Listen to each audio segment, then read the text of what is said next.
Hello, everybody. Welcome to the winter teaser for the Bowl City International Film Fest. My name is Hannah Silverman, and today we are reading an excerpt from A Christmas Cheer written by Clint Ford. So let's get started. All right. Big Ben tolls loudly. Exterior streets of London, afternoon. Snow covers the Victorian-era city as it bustles with activity. Carolers sing a Christmas carol as vendors call out their wares and bid a Merry Christmas to the passers-by. 7 long years had passed since the haunting of Ebenezer Scrooge. One vendor calls out a Christmas greeting to Fred, 35, a fit, lanky gentleman with a chronic smile and a face wrinkled by years of laughter. Fred is handsomely dressed in a Victorian suit and shiny new top hat. You likely already know that. In the time left to him, Scrooge became a new man. Fred returns friendly greetings as he walks. He turns and enters a counting house with a handsome sign hanging overhead, reading Scrooge and Cratchit. But what you likely do not already know is when his time ultimately ended, how Scrooge managed to return a long-owed favor to an old friend. Interior counting house continuous, a bright, well-kept office filled with happy, busy clerks. Holly and ivy bedeck the walls and desks in a brilliant festive display. Fred enters and weaves through the labyrinth of desks as if on a mission. He passes a large calendar reading December 23rd. He very nearly bumps into Reg, 30, a husky, balding clerk with pince-nez glasses, seated upon the tip of his nose. He looks quite busy, but seems to love every minute of it. Oh, Merry Christmas, Mr. Hollywell. A very Merry Christmas to you, Reg. I say, are the slave drivers about? Well, I believe Mr. Cratchit is in his office. And my uncle? Oh, he's somewhere. I'd love to stay and chat, but they've told us just this morning if we can wrap up the fiscal year by close of business the 23rd of December, we can close the shop till the first week of January. Paid! Can you imagine? The 23rd, but that's today. Aha, you understand my haste. I leave you to it. You are a blessed man, Reg. We'll see how blessed I am come close of business. Must be off. Merry Christmas. Reg rushes away. Fred soaks in the furious buzz of the Christmas rush, then heads for an office. Interior counting house, Cratchit's office continuous. A knock at the door. Yes, come. Fred opens the door and enters. Merry Christmas, Bob Cratchit. Seated behind the desk is Bob Cratchit, 40, a conservatively yet well-dressed slender man in a black suit, black waistcoat, and white dress shirt, immaculately maintained, yet still unextraordinary. Few knickknacks decorate the office, but he proudly displays plenty of daguerreotype photos of his family.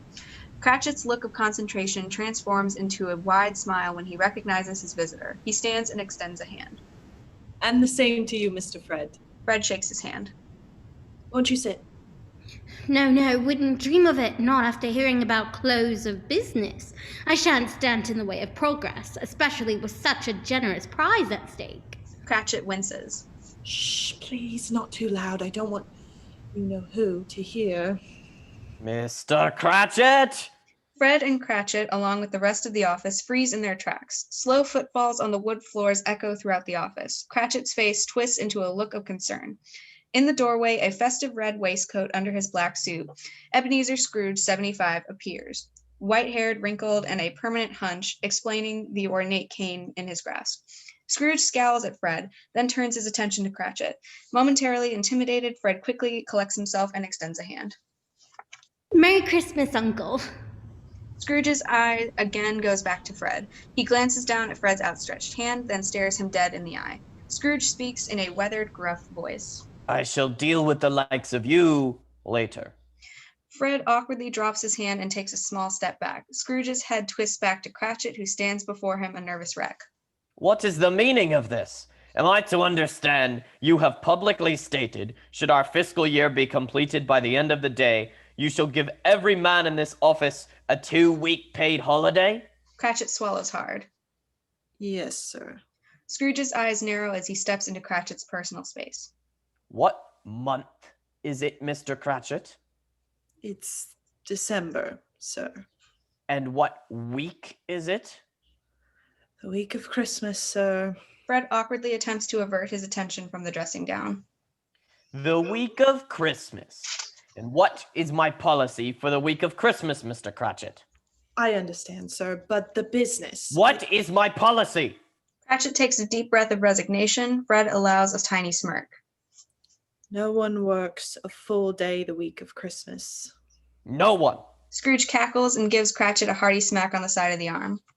Mr. Scrooge, I just thought it would be better for business if... We do not discuss what is better for business in this precious week. Do I make myself clear? Partner or no, I will see to it that my personal rules are adamantly adhered to. Scrooge walks to the open door to address the frozen staff. He withdraws a pocket watch and checks the time. The time is now exactly 12:04 p.m. You are all late for lunch. As a consequence, I wish for each and every one of you to gather your possessions and remove yourselves from this place. This business will close its doors for the year within the next 5 minutes, and do not even think of returning here until the 6th of January. The whole office cheers. Scrooge roars with laughter. A very Merry Christmas to each of you. We shall finish the fiscal year when you return. Go enjoy your families. The clerks all gather their things and hastily exit. Scrooge then redirects his attention to an awaiting Fred. Now, what was it you were saying? Fred chuckles and again extends a hand. Merry Christmas, Uncle. Scrooge takes Fred's hand and heartily shakes it, then pulls him into a warm embrace. Merry Christmas, Fred. Now, are my suspicions correct as to the reason behind your timely visit? Well, I do come with other news, but I suspect you're correct. Have a seat. They sit. Firstly, please allow me to thank you both for the most generous terms on the loan. My business partner and I simply couldn't have moved forward without you. It was a sound investment, Fred. Indeed it was. How are things proceeding? Smashingly. We just signed terms on the new building for the expansion. We begin hiring after the new year. Excellent. This is most exciting, Fred. I'm certain the expansion shall be a rousing success. Of course it shall. I think it's safe to say you and all your investors, present company included, stand to make a rather healthy profit, huh? They chuckle. Fred reveals a bit of concern. I do hope so. I've never partnered with anyone before, but seeing how well the two of you work together, how could I not try? Well, yes, business partnerships can be quite rewarding. Scrooge and Cratchit exchange a pleasant smile. But just remember, always remember, people must come first, especially in a partnership. You must consider your partner's opinions as much as your own, even at the risk of losing money. He becomes wistful. I learned that far too late in my life. Thank the heavens, not so late as my previous partner. Cratchit looks on in sympathy. But 'twere not for him, I wouldn't have learned it at all. A breath of regret. 'Tis a gift I can never repay. He shakes off the melancholy. Now, have you perchance something else to ask us? Indeed I do. The other reason I'm here is to invite both of you, and of course your family, Bob, to our Christmas Eve party. Wonderful. Thank you, Fred. Emily does so enjoy it, as do the children. As do I. And of course you're all invited to return on Christmas to celebrate with us. Uncle will have the guest room prepared for you. Splendid. I shall arrive in the morning before breakfast. I do so love those little sausages you serve. Now, Uncle, would you possibly allow me to bring the carriage round to pick you up tomorrow morning? And deny me the chance to greet one and all on Christmas Eve morning? I should say not, sir. Never. Heaven knows I spent far too many Christmas Eves doing that. Then I shall arrive at your home at 8 o'clock tomorrow morning on foot to accompany you to breakfast. Scrooge raises a hand of protest, but... Now, even Ebenezer Scrooge would agree that no man should have to walk alone on Christmas Eve. Scrooge grins in defeat and chuckles. 8 o'clock, then. 8 o'clock. Fred shakes hands with both men. Until then, gents, Merry Christmas. Merry Christmas. Fred takes his leave. Well, now that I've evacuated the office for the year, it's time I did the same to you, Bob Cratchit. Oh, no, I've got more work. Cratchit's words are cut off as Scrooge's smile drops into a frown of disapproval. Cratchit notices. I'll get my coat. Exterior streets of London afternoon. Cane in hand, Scrooge marches down the street with a brilliant smile. He walks as tall as his aged body will allow, gratefully returning every greeting with a tip of the hat and a tiding of good cheer. A lady greets Scrooge and hands him a covered basket. Scrooge lifts the handkerchief cover, smells the contents, and reacts with delight. He thanks her and bids her farewell. Exterior Scrooge's house front door. Scrooge enters the front walk of his impressive, beautiful home. This is not the Addams Family-esque house we remember. It now looks maintained, bright, and welcoming. Scrooge approaches the door, withdraws a key, and slides it into the lock. One of the lion-head door knockers catches his eye. He pauses a moment, taking a deep, wistful breath as the memory floods his mind. Exterior Scrooge's house, front door, night, flashback. A grumpy, slightly younger Scrooge slides his key into the lock. A ghostly face appears in one of the door knockers. Scrooge! The younger Scrooge stares in awe. Marley? The ghostly face fades. Back to exterior Scrooge's house, front door, afternoon, present. Scrooge smirks and proceeds inside. Interior Scrooge's house, bedroom, night. Dressed in a festive, colorful sleeping gown and nightcap, Scrooge finishes his dinner and rises as he hums a Christmas carol. He prepares an overnight bag with clothing and gifts. Once arranged and settled, he places the bag on the floor, then crosses to his bedroom door to latch the locks. Again, he stops. Another memory. Interior Scrooge's house, bedroom, night, flashback. The younger Scrooge, in a dingy white sleeping gown and nightcap, grumpily latches the bedroom door locks. He crosses to his bed when chains. The sound of massive chains dragging across the floor flood the room. Scrooge! The younger Scrooge turns to the door to see the locks unlatch by themselves. Younger Scrooge reacts in horror. Back to interior Scrooge's house, bedroom, night, present. Scrooge sighs and decides not to latch the locks. He crosses to his bed and slips in. Illuminated by a flickering candle, the lock on his nightstand twinkles a short tune to indicate the hour. It sits next to a small festive calendar reading 23 December and a framed daguerreotype of Jacob Marley. Scrooge glances at the photo a moment. 7 years, old friend. To the very day, in fact. Thank you, Jacob, from the bottom of my heart, for giving me a chance to see what wonders, what joys this world held for me. What I had missed for so long. God only knows what you had to endure so that I might be given that chance. Bless you, my friend. He blows out his bedside candle. Exterior streets of London morning. Fred, festively dressed for Christmas Eve, happily strides down the walk. He notices Jack, 50, a round and mustachioed Cockney vendor with a friendly face, stands next to a cart of large prepared geese parked in front of Scrooge's house. Merry Christmas, Jack. And a Merry Christmas to you, Fred. Fancy finding you under this window on Christmas Eve morning, eh? Just doing my civic duty, making sure all the needy folk of London have a nice fat goose on their table come Christmas morning. Indeed. Well, I presume he has, as usual, bought you out and go off on deliveries, yes? Not yet, I'm afraid. You've not seen him yet? Nah, he ain't showed-eyed no hair. I keep waiting for him to come open his window, so's the first thing he sees is this fine selection of Christmas fowl, but sadly it remains shut. Fred seems worried. Don't worry, Fred. Probably just a little too much merrymaking last night, right? Yes, you're probably right.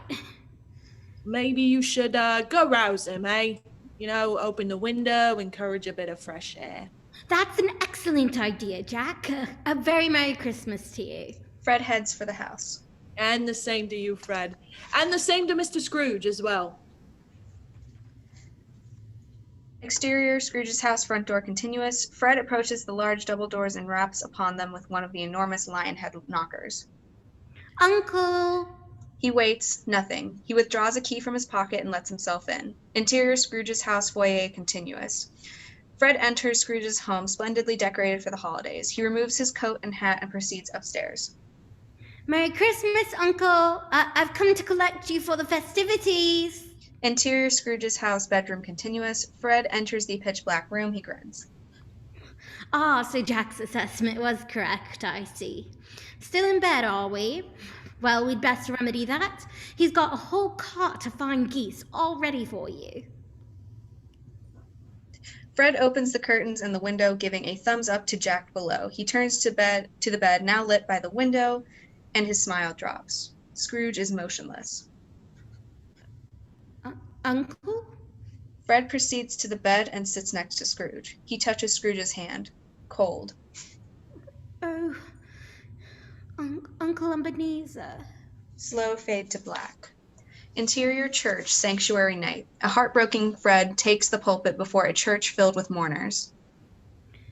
Thank you all for coming at the sacrifice of your Christmas Eve celebrations. That you would take time away from your families on this special night to honor this man moves me deeply. He looks to the casket, takes a breath. My father died only a few months before I was born. My mother followed shortly thereafter in childbirth. I was destined for the orphanage, had my uncle not stepped in. He struggles to retain composure. His love for my mother ensured I was cared for, and he sent me to the finest boarding school in England. He provided me with everything, except his love. His heart was closed to almost everything, until Christmas not long ago, when awakened in him a warmth I came to know and love as one would from a father. Indeed, he was the closest thing to a father I've ever known. Rest in peace, dear uncle. Our time together was far too short. Fred sits. Cratchit nervously stands and approaches the pulpit. 17 years ago, I was out of work, unable to provide for my family. One day, my wife came to me, at the time carrying our youngest child, our little Tim. "Robert," she says to me, "I found you a job as a clerk." Delighted, I raced over to the counting house, and that's where I first met Mr. Jacob Marley. The attendees visibly shudder and scowl at the name. Yes, but amazingly, he had awarded me a job based only upon my wife's referral. After he passed, his partner, Mr. Scrooge, had absolutely no obligation to continue my employment, but he did. The crowd nods in approval. I wasn't paid much the first few years. As you recall, he was once a bit of a penny pincher. A few small, sad chuckles from the attendees. But it was enough. And I was thankful. I was grateful. Cratchit becomes more emotional. Then, a decade later, he was a new man, generous, giving. He offered me a partnership, paid for every medical procedure for my Tim, which allowed him to grow into the fine young man you see before you. Cratchit gestures to Tim, 17, seated in the front row, a strong, healthy, handsome young man. This is something I can never repay. All I can do, and what I also ask of you, is to resolve to continue the generosity and charity he showed to us all. In that way, through us, Ebenezer Scrooge will live on. God bless you, Mr. Scrooge. God bless you, Mr. Scrooge. All stand and sing a hymn. Down the aisle in the back row, Scrooge, glowing with a ghostly white aura, smiles as he listens, his hunch gone along with his cane. Bob, you always did have a knack for seeing the very best in people. God bless you, sir. You seem to have made quite an impression, dear brother. Scrooge glances next to him. Beside him sits Fan, 25, his bright-eyed, cherub-faced sister, long dead. She glows with the same aura as Scrooge. Especially on my little Fred, my own precious child. Scrooge reacts in disbelief. Fan? Little Fan, could it really be you? It is. Oh, Fan, let me look at you. Mercy, how long has it been? Quite a while. Well, for you. But for me, it has been but the blink of an eye. Oh, this has been a most pleasant dream indeed. All these wonderful people speaking to me as if I were dead. And now my precious sister I lost so long ago. This is no dream, Ebenezer. Well, if it's no dream, then... When the time comes for a worthy soul to pass into the next world, they are greeted by a loved one who preceded them in death to accompany them into their reward. He nods politely, then realizes he really is dead. But first, they are invited to attend their own memorial service so that they might hear what impact their lives have had upon the hearts of others. And from what I've heard, you, Dear brother, have done quite well. Scrooge sits, mouth agape.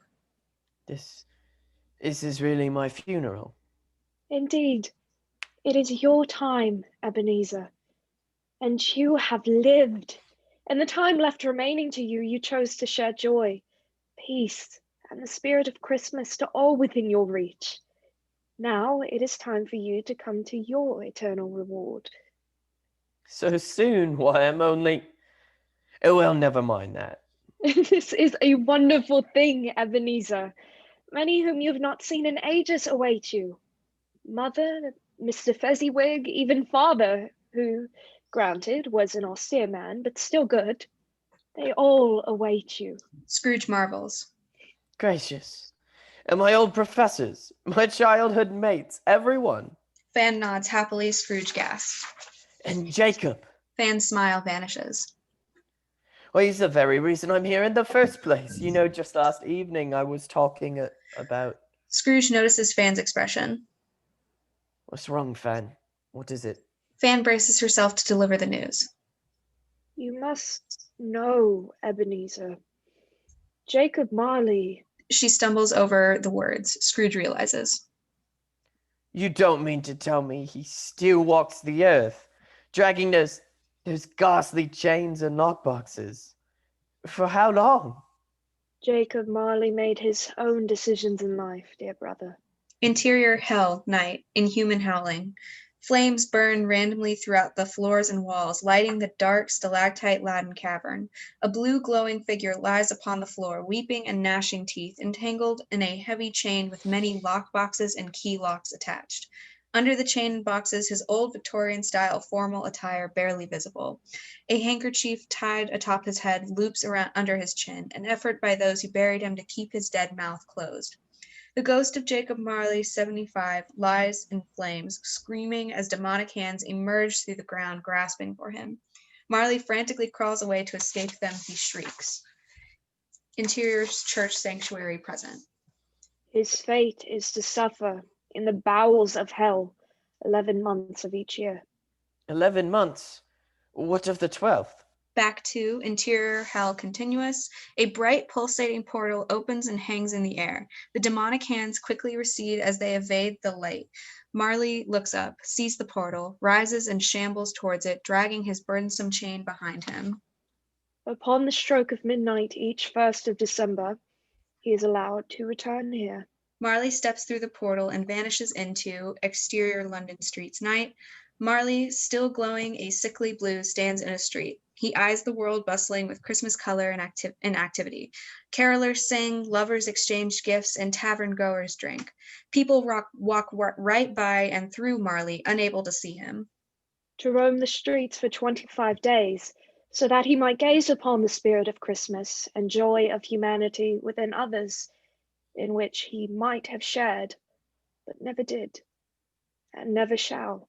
A tear slips down Marley's cheek. Interior church sanctuary afternoon. As before, Scrooge sits, regarding Fan as she finishes. Jacob Marley must pay for his sins against humanity, for all eternity. Please understand, his immortal soul is doomed. All right.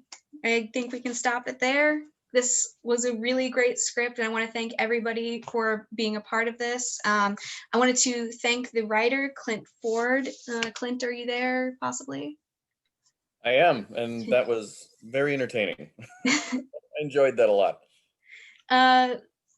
We just wanted to go around and have the actors say their names and what roles they played to finish off the teaser. Hi, my name is Mariah Wooten, and I read for Reg and Fan. Hi, my name is Elizabeth H. James, and I read for Fred, the narrator, and Marley.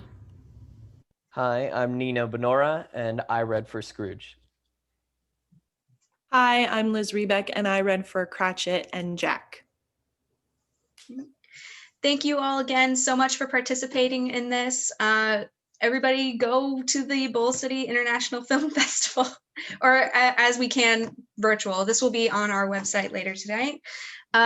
Thank you all so much. Have a great holiday. Happy holidays.